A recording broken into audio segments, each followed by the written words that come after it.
Thanks, Iris. And it is such a pleasure to be with all of you. Those of you who are at the Kennedy School obviously feel a certain pang of nostalgia seeing the room in front of me there, but also hello to those of you who are joining from wherever it is that you are in the world. Iris, since we last spoke, I've actually headed over to work in New Zealand. So I'm actually joining you on the traditional lands of the Māori people in Aotearoa, New Zealand. So hello to those of you who might be over this part of the world. And I pay my respects to all the First Nations people, both in the room and online. So it's a huge pleasure to be joining you for this particular seminar series. I know you've had lots of incredible speakers already and have many more to come. As Iris said, I've been lucky to have been one of the co-founders and the CEO for about its first 6 years of life of Applied, and I'm now on its board. So what I'm going to be here chatting to you about today is I thought like a bit of a journey through why we created the platform, how we created it, for those of you who, particularly those in the class who I know have specifically chosen to learn a bit about how behavioural science can be applied to technology and to workplaces. I thought I'd take you through some of the experiments that we ran that have led to the design of the product as it lives today. And then I thought we would move a little bit on to what its impact has been, what data we've seen come through the platform, and then some reflections on where to with the product. So what are the next things that we're thinking about doing? And I thought I might finish off with some very biased, single person only reflections for those of you who are thinking about building technology products with behavioural science in mind, some of the things that I've learned along the way in case that's relevant. And then I'd love to spend as much time as I can with all of you and answering any questions that you might have and having a discussion about the many issues that come up when you think about these kinds of topics, because it's certainly not straightforward and there's a lot of different ways you could go with these types of topics. So to start off with, though, I thought it might be fun to start with actually an experiment. Those of you who've been in Iris's class for a little while know that this is also a thing she loves to do, so it won't be super new to you, but I thought I'd start with a really simple experiment. So what I'm going to do is I'm going to share with you a list of words, and all I want you to do is to concentrate on the words in front of you. Okay, so let's get going. The first word is nap. The next is peace. Yawn, drowsy, doze, bed, rest, awake, tired. Some of you might be picking up on a theme here.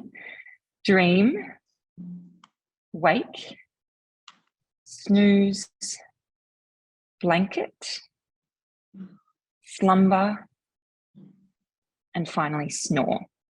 Hopefully none of you is doing that already. It's only a few minutes into the class. Okay, now that I've shared some of these words with you, I'm going to do the thing you should never do when giving a presentation and allow you to bring out a phone or a piece of paper in front of you. And I'd just love you to write down as many of these words as you can remember. I'll give you a minute or two to do that.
I'm seeing a few scratching of the heads. All right, we might call it there. So what I'd just like you to do is in the classroom, and maybe I'll have to ask Laura or Iris to give me a bit of an indication, and those of you online, you can self-moderate. I'd love you to tell me approximately how many of you remembered the word dream. Okay, if you could see hands. A large majority, I would say maybe 90%. Oh, nice. Great. Okay. How about the word doze? Fewer, I would say a third. Okay, interesting. How about the word sleep? Okay, that's about half, maybe a little more, about half, a little more than half. Okay, great. Okay, and somebody is mumbling already, Kate. I see. I wonder if this person knows where I'm going with this. Let's take another look at the list of words. But don't worry if you were in the half that did, you're actually part of a very long strain of good company. So these are the types of experiments that they've been running. They're called false recall experiments. They've been running them since sort of the early 20th century. And what I did to you was a very common thing that all of us fall prey to. I should say I was one of you when I was first tested on in this particular kind of way. Sort of 40 to 55% of people typically falsely remember the word that's the decoy word in the list. So the list I gave you of 15 words basically circulate around this word sleep, but I didn't give you the word sleep. And so your brain did the very natural thing of, when sort of trying to conjure the words that I'd likely given you, you just assumed that sleep was in that list, even though it actually wasn't. So one might very reasonably ask, I thought you were learning about hiring. Why are we talking about sleep? There's a couple of reasons here. One is sometimes it's just fun to start with an experiment, but I think also one of the reasons why at Applied we love to use experiments in the work that we do is that it helps us to sort of stay humble. A lot of what we do in building technology products around behavioural science is reminding ourselves that we are all prey to the kinds of biases, of which this is just one, that affect our decisions every day and affect the way that we interpret information and how information comes back to us in memory. So I thought it might be fun to start there, and also just to remind ourselves that we are all one and the same. There isn't some group of people who somehow miraculously not falling prey to the host of behavioural biases that afflict the rest of us. In fact, we are all pretty much the same in the way that the world intrudes on the way that our brains work. So what I thought we'd do now is we'd move over into this question that is the sort of source of this particular seminar, which is, how does bias impact on recruitment?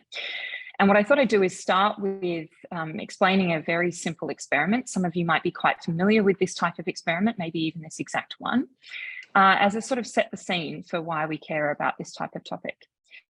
So since about the 1970s, various types of economists and social psychologists have been running experiments that we term audit studies or even correspondence studies.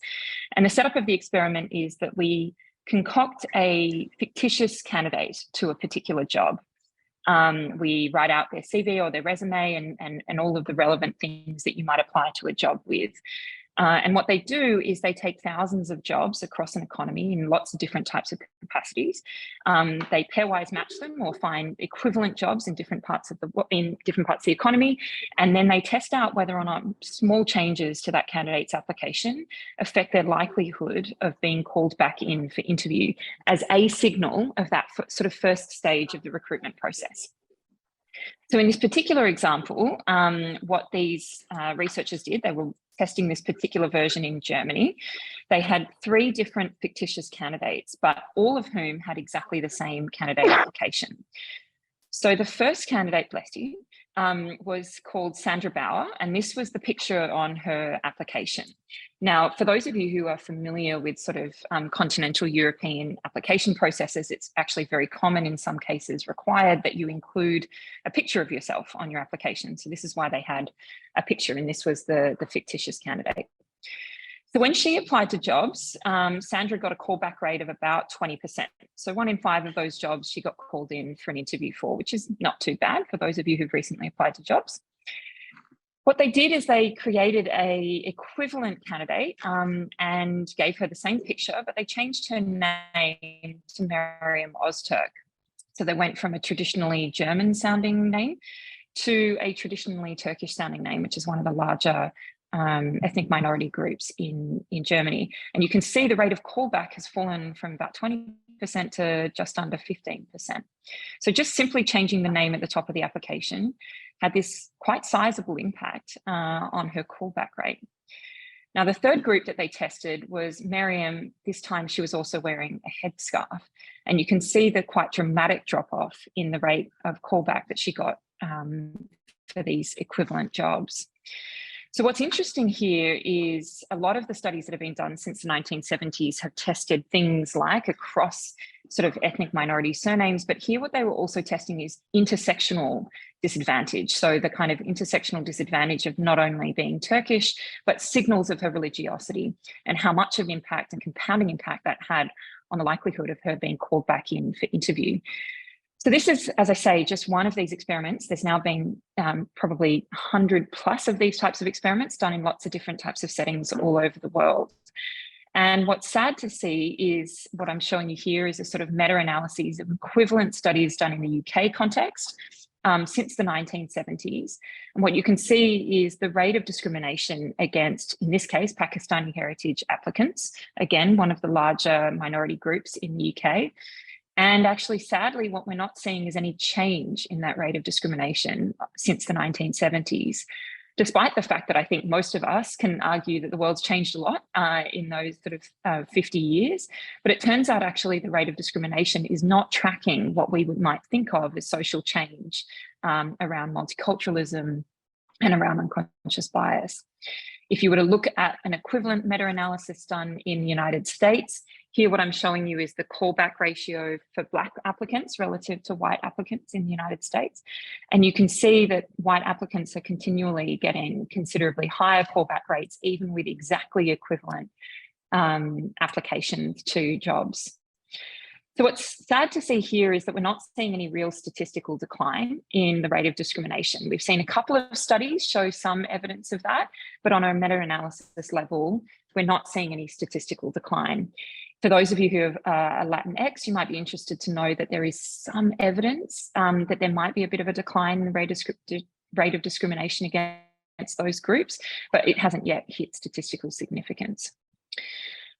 So that's all rather depressing, and that's some of the evidence that we're seeing in the world of hiring. But as Iris mentioned earlier, I'm now actually working for the venture fund that backed Applied. So I spend a lot of my time also thinking about how these types of effects play out in an investment scenario. So I thought I'd give you an example of another study that was done in that scenario. So in this particular experiment, including by some Harvard professors, what they looked to do was look at how pitches for startups were invested in by angel investors. So the very first stage of a kind of typical startup journey is that you get angel investment, sometimes even before you get venture capital investment. So what they did is they set up having 4 different pitch decks pitching exactly the same business. But what they changed was what the voiceover was for the video and the picture of the entrepreneur that showed up at the back end of that particular pitch deck. So imagine that they're pitching exactly the same business, but who appears to be pitching that business changes.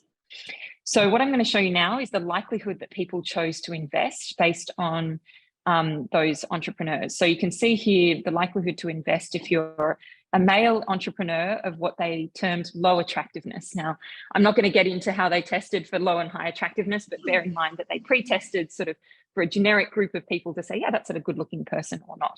So it was a picture at the end of the pitch deck. So that was the rate of investment for a lower attractiveness man. For a high attractiveness man, however, there was a significantly higher rate. You can see that's statistically significant. So it turns out it pays to be a good looking guy if you're pitching an early stage startup. But then interestingly, what we see when we look at the rate of investment into women, regardless of their attractiveness level, is significantly lower. What that's showing there is there's no statistical significance between high and low attractiveness women in this particular study. What they did after they asked people whether or not they would like to invest in this business is they asked them before they sort of revealed that they were part of an experiment, they asked them to sort of rate these pitch decks put forward by these fake business leaders. And they found that actually investors rated pitches by men as being more persuasive, more fact-based, and more logical. Now, what's interesting about this is the exact script used by these particular fake entrepreneurs was precisely the same. So there was no different information about the business or the way that the business was pitched between men and women. And yet we still saw that investors had a particular skew toward the way in which those men said the exact same words. So again, this might all seem rather depressing, but I wanted to give you a kind of an idea of the types of studies that we were reading as a group of behavioural scientists back in sort of 2012, 13, 14, that inspired us to think about building Applied in the first place. One of the other types of studies that we were looking at is how the brain interprets different types of information and how the specific way in which that information is presented to us can influence the way we think.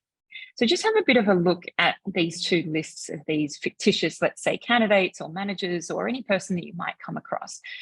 So we've got Sarah, who's listed as intelligent, industrious, impulsive, stubborn, and envious. And we have Isabel listed as envious, stubborn, impulsive, industrious, and intelligent. So I guess I ran a little experiment with you at the beginning of the class. You probably don't trust anything I'm going to say from here, but I think you know where I'm sort of leading on this, which is, of course, these are the 5 exact same words about a fictitious person, but which one I led with does slightly alter the way that you interpret that list, right? Like it's hard not to look at Sarah as being someone more like the sort of person you might want to hire than Isabel, even though theoretically they have the same mix of characteristics and traits. So these sorts of ordering effects in this particular case are another area that we started to look at when we thought about the ways in which the choice architecture or the way in which information is presented to people might have this sort of disproportionate impact on the way that we interpret that information. So when we started Applied, we actually started Applied well before we decided to build out a technology that we would spin out and utilize. We actually just started running experiments on how different ways of presenting information affected your evaluation of candidates. And one of the first experiments we ran looked at, we basically ran it online. For those of you who've ever run online experiments, we ran it through Amazon's MTurk service. We had hundreds of potential employers or people who were told to act as if they were employers.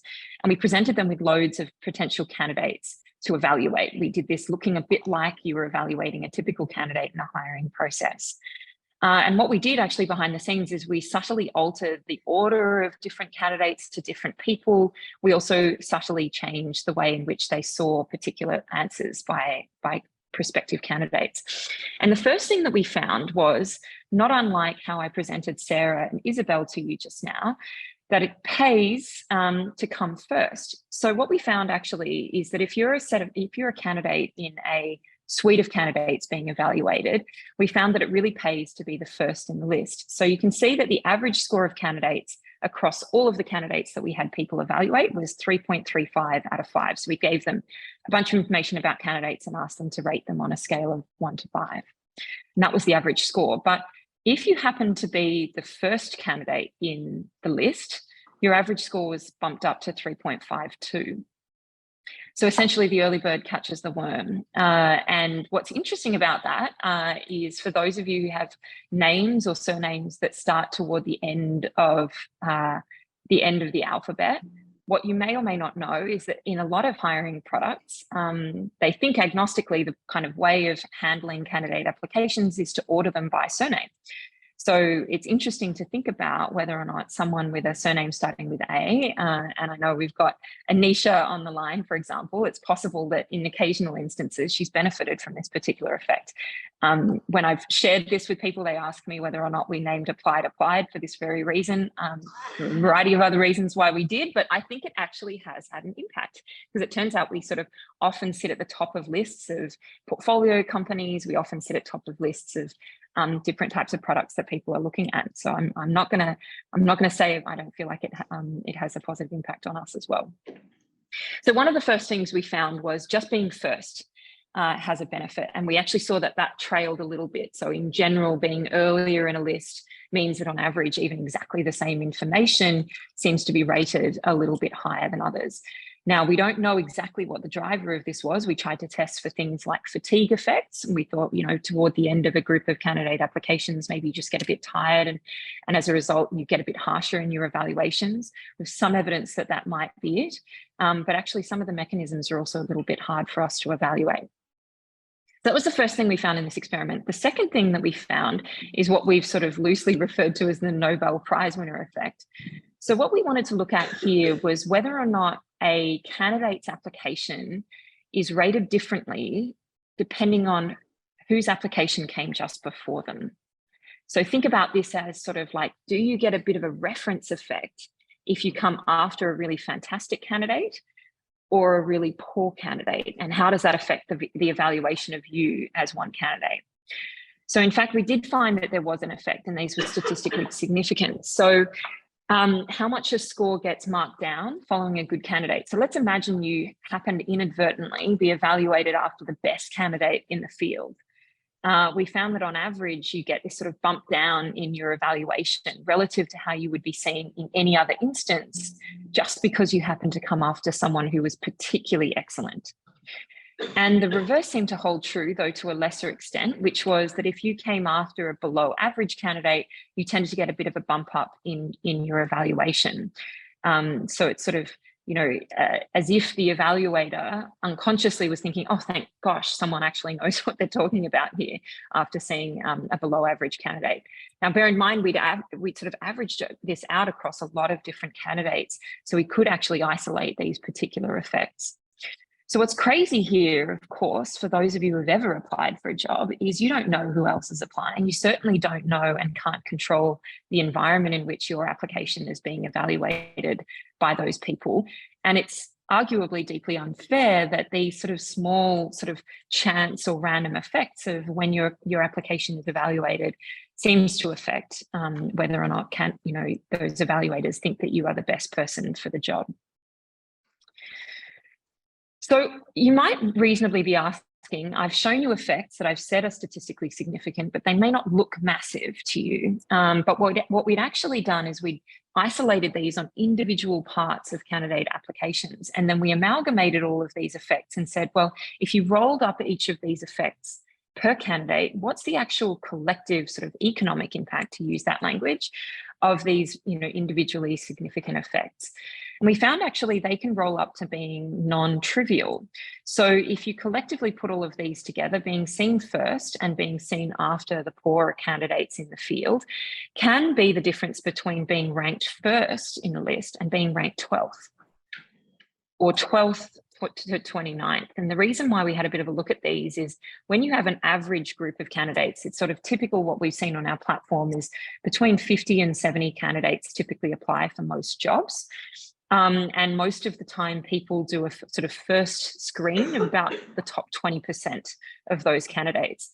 So effectively what we're showing you here is these random effects can be the difference between seeming to stand out as the best candidate in the field or being right on the borderline, actually, of whether or not you would even get through to that next stage. And certainly if you were on the borderline already, it's very likely that these effects might actually push you into the group that gets the sort of automatic, I'm sorry, but this job fit doesn't seem right for you. Okay, so that's one of the sort of sets of experiments that we ran really early on in the days of Applied to sort of demonstrate that in addition to the suite of sort of quite obvious biases that affect through affinity bias and affect through stereotype bias, which types of candidates are evaluated well based on their background and demographic features, we could also see that there are all of these other types of effects, these sort of behavioural effects of the decision environment that were also having this sort of noisy impact on candidate evaluation. In fact, actually, for many of you who've sort of studied or spent some time in and around behavioural science, you'll know that there's now, by some estimation, more than 180 biases that have been identified about the ways that the brain interprets information. And so obviously we're, certainly not in a position where we're able to account for each of those. But we started to have a think about what are the ways in which we could use technology to try and account for some of these biases. So that's what led us to thinking about, rather than just expecting people to come in every day at work and be their best version of themselves. In fact, to try and be a version of ourselves that we certainly can't be, which is wholly unbiased, wholly unaffected by the sort of heuristics that our brains have kind of developed over our lifetimes, that it was probably better instead to design technology that might account for these and work with our brain by thinking about how we present information and what information we present. So let's just have a think about a typical hiring process. Looks a little bit like this. You might have this fictitious candidate, Robert, and you've got his CV and you've got all of this information. Now, of course, what we've identified in some of the work that we've already talked about is there's all sorts of ways in which the brain unconsciously is interpreting this kind of information. You might not even know that you're doing it. So you're picking up signals of sociodemography, you're picking up, and often the brain, is drawn to these highlighted features in a CV. You might be picking up, oh, well, I've heard of that organization before, or they've got a good reputation, or I went to that university, and so forth. And these are the sorts of things that, become quite salient in a process where researchers have found that people are spending, 6 to 10 seconds typically looking at a candidate's CV or resume before they decide whether they bring them through to interview or not. So in those precious seconds, these are the sorts of things that become salient. And we know that these are also the sorts of things that are likely to be associated with hiring the same types of people over and over again, many of which tend to look a bit like you. So some of the sort of behavioral biases that we know, intrude upon our decisions there are things like halo effects, like, the kind of Isabel and Sarah, right? We started off with Sarah being intelligent. That might be a halo effect that means that even when we get to the evaluation of her being, quote, envious, we're sort of more inclined toward her because we started off believing her to be intelligent. Whereas the reverse was, of course, true for Isabel, who started off being envious, and we get this sort of horns effect of, I'm already put off a little bit by that first trait about her. So even though it turns out she's intelligent, I'm actually sort of evaluating that through a slightly different lens. You get a bunch of other things like groupthink. So, what your peers and particularly your senior people in your team think about a candidate can influence how you express yourself. You may not feel like you could actually identify that you have a different opinion to others, either consciously or even unconsciously. And of course, we've got stereotype biases that intrude on these decisions as well. So we started looking at if this is what a typical hiring process looks like, and we've identified through all of these studies that unfortunately this is certainly not helping our move toward a more diverse and inclusive set of workplaces. Maybe we need to play around with what information is shown to people and in what order. So we started looking at the more obvious thing, which was, should we just start by taking people's names off the top of their CVs?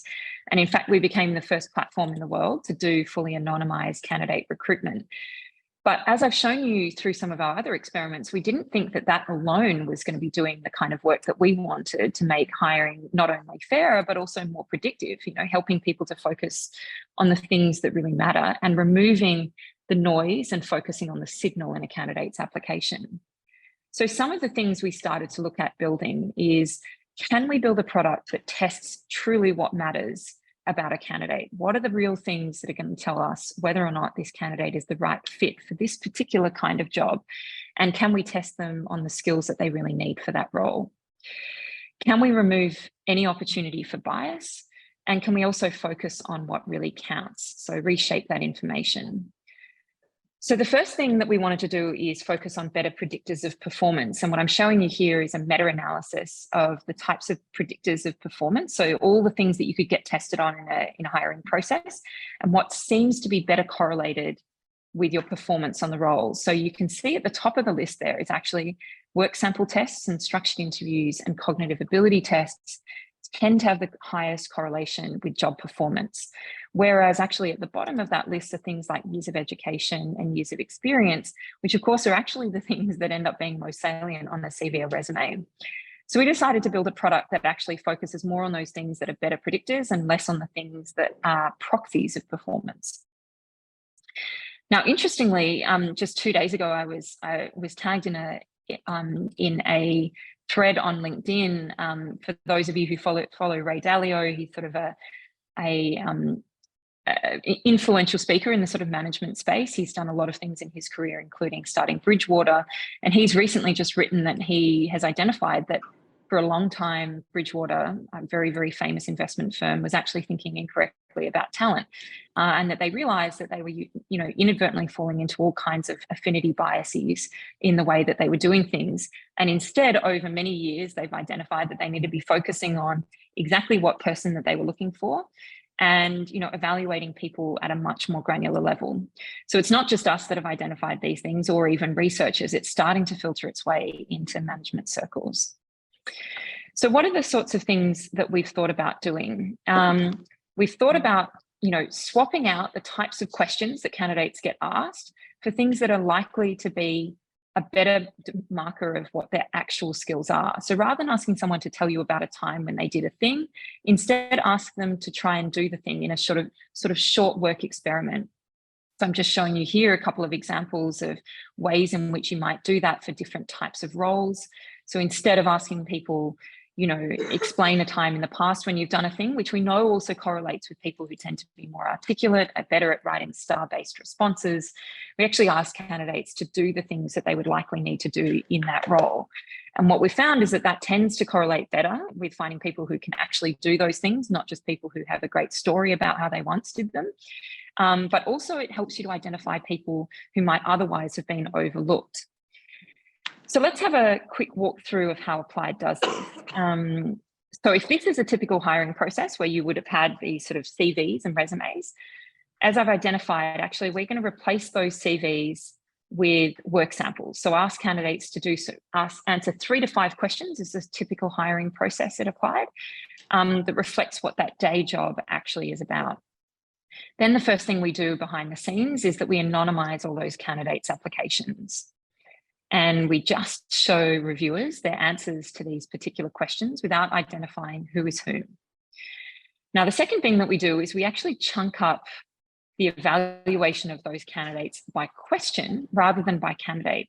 And that's to sort of address that particular effect that I showed you with sort of Sarah and Isabel. We want people to be evaluating people on the same dimension at the same time.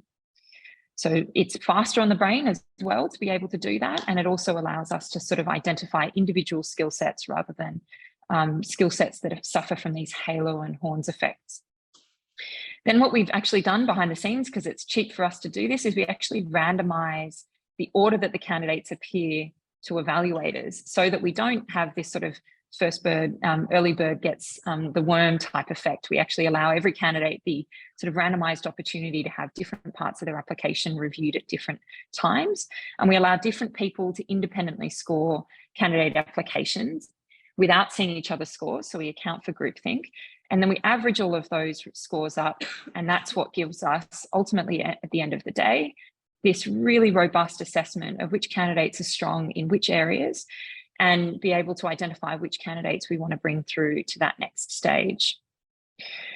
So that's how we sort of started to build out Applied. And what I thought I'd now share with you is some of what we've learned and some of the impacts of that particular set of experiments. But before I quickly move on to that, I thought I'd share with you, for those of you who are naturally skeptical, and absolutely you should be, you might be asking yourself, well, that all sounds like, they've done all of the experiments, they've tested all of the things. By the way, we've published the results of all of our experiments if you want to check those out on our blog and in other places. But, it's a good question to ask whether or not when you put it all together, does it actually add up to success? So some of you will go through this in a little bit more detail, so I won't go through it too deeply, but I thought I'd share with you really quickly the results of a large quasi-randomized control trial that we ran right at the beginning of Applied with real candidates to real jobs to find out whether or not this newly revised approach actually resulted in the outcomes we were looking for. So the setup of the experiment is we had 700 candidates applying to a real job. We had 160 of those go through a multiple choice test to having their full candidate application reviewed by real reviewers.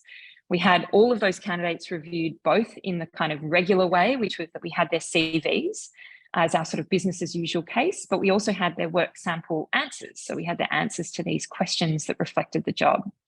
And we had real people evaluate those without knowing who was whom between them. We brought through the best performing candidates out of either of those processes. So you could get through to the next stage of the process because we had rated your CV very highly, or because we thought your answers to these questions were fantastic. So we had this group of candidates from both of those groups come through to the next stage of the assessment centre. And when people were evaluating them there, they didn't know who was whom. They didn't know whether you got through which method. And then we had those candidates evaluated very rigorously with about 35 data points on assessment centres. Some of those got through to final interview, and then a group of those actually got the job. And that's what gave us all of these really granular data on which candidates were actually identified as being better fits for the role, and what demography they tended to come from. So the headline was that we found that actually the scores that you got on these work sample assessments tended to be good predictors of the candidates that we ultimately saw perform well in these really rigorous assessment centres. So we found if you were rated highly on your work samples, you tended to be rated highly in these sort of rigorous in-world experiences of doing the job. We sort of expected that to be true because they were supposed to be testing similarly the sort of skills that you would need for that particular role. But what was really interesting was that their CV scores were not really correlated with their performance in these in-role sort of experiences that we were testing at all. And in fact, it looked, though it's not statistically significant, it looked like they were almost negatively correlated. So having a really highly rated CV almost looked like you were not performing nearly as well. But at the very least, it was not a good predictor of your performance in these assessment centres. What we ultimately found when we tracked that all the way through the process is that 60% of the people we ultimately hired in this process, they're real people, wouldn't have been hired if we were only looking at their CVs, as in they only got through the process because we gave them a second opportunity through work samples to get the role. And that we would have needed to evaluate 3 times as many CVs to get as many high quality candidates as we were able to get when we evaluated them instead on their skills. Statistically, we also found that these candidates were more likely to come from more diverse backgrounds. Actually, no real effect in this particular study on gender, but we did see effects on disability, socioeconomic status, socioeducational background, and to some extent around race and ethnicity. So that's the sort of experiment that gave us the confidence to then say, well, this is a product that should kind of get out there into the real world. And we spun the business out as a technology product, and it's now being used by hundreds of organizations around the world for literally tens of thousands of jobs. So now to share with you a few more data points about what we've found when we've scaled out this product to other employers.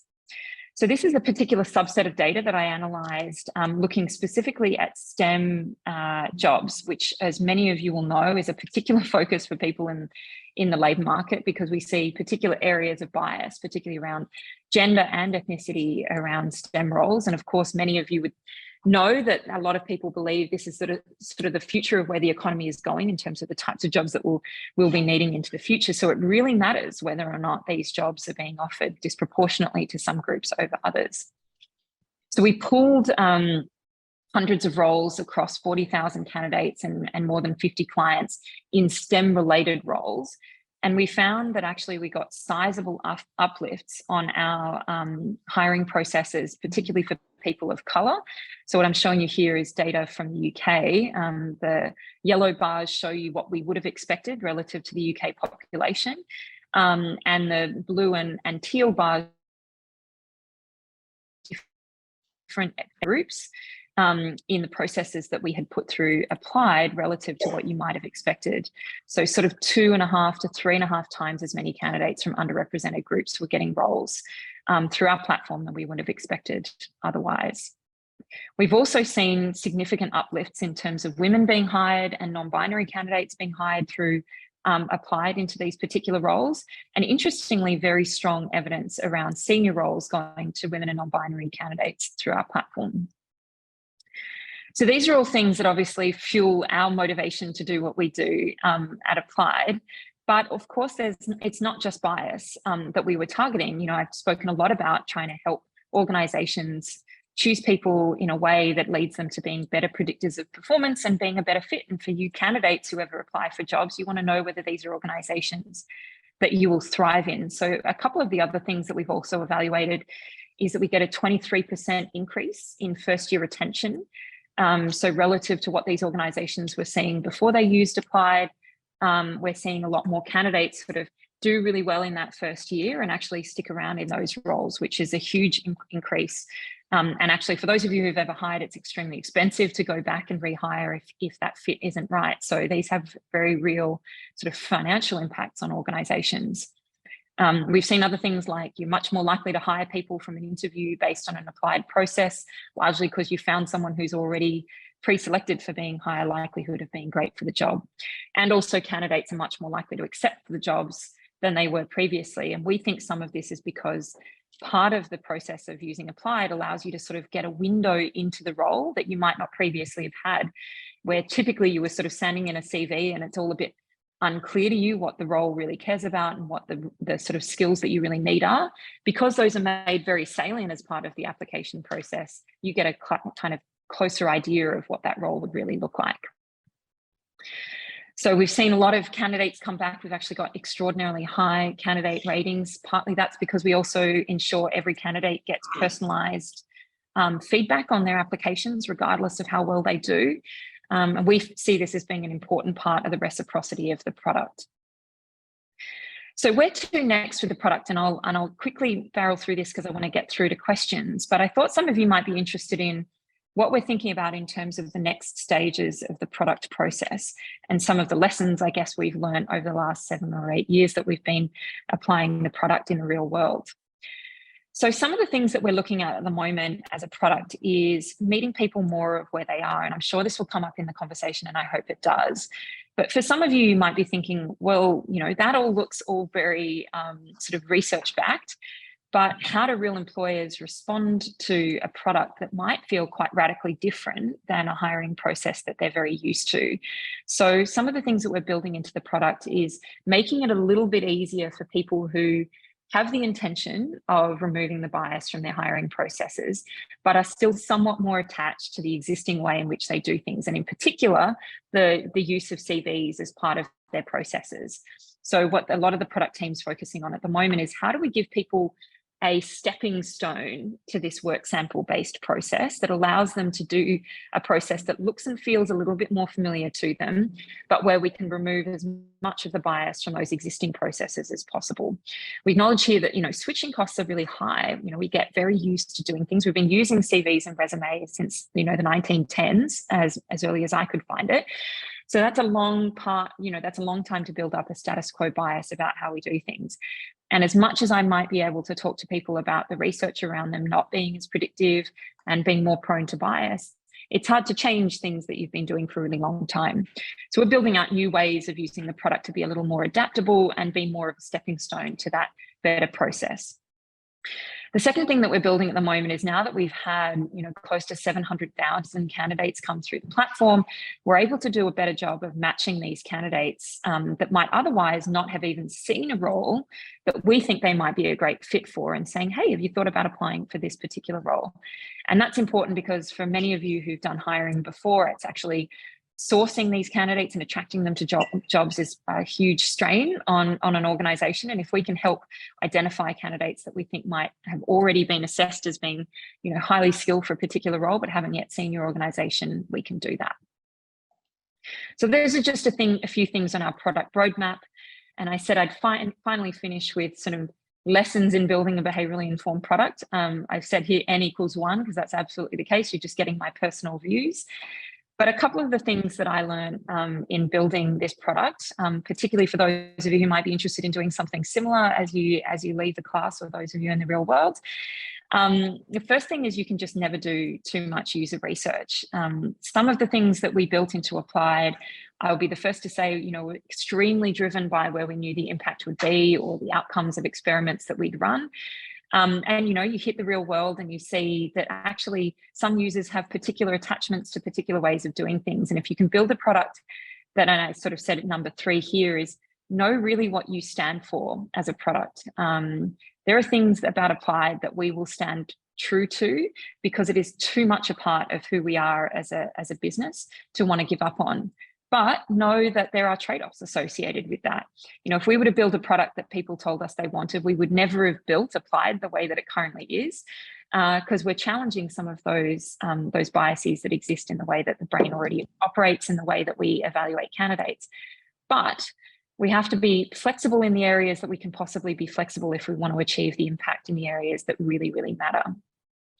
And the sort of third thing is being more than a headline. So we were building Applied in sort of 2014, 15, well before, if you can believe it, you know, unconscious bias was known to be a thing. It was just not commonly spoken about outside of research circles. And so we were having to speak to a lot of people about what unconscious bias was and the sorts of things we were trying to solve for.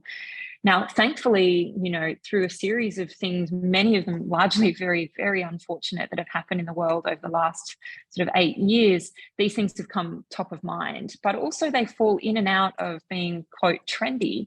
And so one of the things we wanted to do is make sure we were building a product that was robust against the sort of ebbs and flows of how, you know, society responds to different types of ideas of bias and where it puts its attention, and different political views on these things, and partisanship that's found its way into a lot of these debates. And so focusing on finding the right candidate for the job, regardless of their background, is just an important part of sort of staying true to who we are as a product and being able to be, you know, relevant, even if some people, you know, don't live and breathe the same passion we do for diversity and inclusion. Okay, I'll finish there. Sorry for running a little bit over. Thanks, Iris. Thank you, Kate, for her presentation. Thank you so much, Kate.